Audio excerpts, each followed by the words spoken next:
ലങ്കാധിപതിയായ രാവണന്റെ അനുജന്മാരിൽ ഒരാളായിരുന്നു മല പോലെ ഭീമാകാരനും എന്നാൽ ധർമ്മബോധിയുമായ വിഭീഷണനെ പോലെ തന്നെ അതിശക്തനും വിവേകശാലിയുമായിരുന്ന കുംഭകർണൻ. എന്നാൽ ലോകം കുംഭകർണനെ ഓർക്കുന്നത് അദ്ദേഹത്തിന്റെ അസാമാന്യമായ യുദ്ധ വീര്യത്താലോ അമിതമായ ഭക്ഷണ കൊതിയാലോ മാത്രമല്ല, മറിച്ച് അദ്ദേഹത്തിന്റെ 6 മാസം നീണ്ടു നിൽക്കുന്ന ഗാഢനിദ്രയാലാണ്. ഒരിക്കൽ രാവണൻ, കുംഭകർണൻ, വിഭീഷണൻ എന്നീ സഹോദരങ്ങൾ ലോകത്തെ കീഴടക്കാനും അതിശക്തി നേടാനുമായി പ്രപഞ്ചത്തിന്റെ സൃഷ്ടാവായ ബ്രഹ്മാവിനെ പ്രീതിപ്പെടുത്താൻ കഠിനമായ തപസ് ആരംഭിച്ചു. വർഷങ്ങൾ നീണ്ട അവരുടെ തപസ്സിൽ സംപ്രീതനായ ബ്രഹ്മാവ് പ്രത്യക്ഷപ്പെട്ട് അവർക്ക് ഇഷ്ടമുള്ള വരം ചോദിക്കാൻ അനുവാദം നൽകി. കുംഭകർണന്റെ ഊഴമെത്തിയപ്പോൾ സ്വർഗ്ഗലോകം ഭയന്നു വിറച്ചു. കുംഭകർണൻ ഇന്ദ്രാസനം അല്ലെങ്കിൽ അമരത്വം പോലുള്ള ഏതെങ്കിലും വരം ചോദിച്ചാൽ രാവണനോടൊപ്പം ചേർന്ന് ലോകത്തെ നശിപ്പിക്കുമെന്ന ഭയം ദേവന്മാരെ അലട്ടി. അതിനാൽ ദേവന്മാർ മാതാ സരസ്വതിയെ അഭയം പ്രാപിച്ചു. കുംഭകർണന്റെ വാക്കുകൾ മാറ്റിമറിക്കാൻ മാതാ സരസ്വതി കുംഭകർണന്റെ നാവിൽ പ്രവേശിച്ച് അദ്ദേഹത്തിന്റെ മനസ്സിനെ ആശയക്കുഴപ്പത്തിലാക്കി. കുംഭകർണൻ തന്റെ മനസ്സിലുള്ള ഇന്ദ്രാസനം എന്ന വരം ചോദിക്കുന്നതിനു പകരം അദ്ദേഹം അബദ്ധത്തിൽ എനിക്ക് നിദ്രാസനം നൽകിയാലും എന്ന് ബ്രഹ്മാവിനോട് അപേക്ഷിച്ചു. ഇന്ദ്രാസനം തേടി വന്നവൻ നിദ്രാസനം ചോദിച്ചതിൽ ദേവന്മാർ ആഹ്ലാദിച്ചു. ബ്രഹ്മാവ് ഉടൻ തന്നെ ആ അസാധാരണമായ വരം അനുവദിച്ചു നൽകി. ഈ അബദ്ധം മനസ്സിലാക്കിയ രാവണൻ തന്റെ ശക്തനായ അനുജന്റെ കഴിവ് പൂർണ്ണമായി നഷ്ടമാകുന്നത് കാണാൻ വയ്യാതെ ബ്രഹ്മാവിന്റെ കാൽക്കൽ വീണ് അപേക്ഷിച്ചു. പ്രഭോ,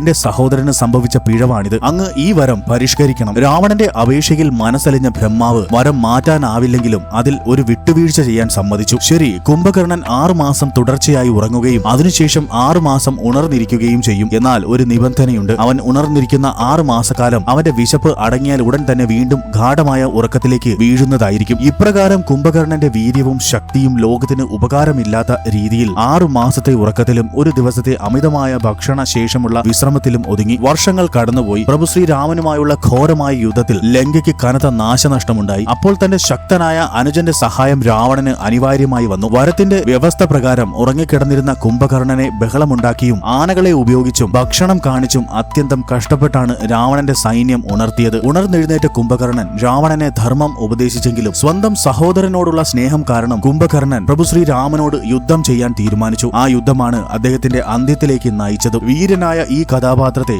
രാമായണത്തിലെ അനശ്വരമായ ഓർമ്മകളിൽ പ്രതിഷ്ഠിച്ചതും കുംഭകർണന്റെ ഈ കഥ നിങ്ങൾക്ക് ഇഷ്ടമായ ലൈക്ക് ആൻഡ് സബ്സ്ക്രൈബ് ചെയ്യൂ. ജയ് ശ്രീറാം.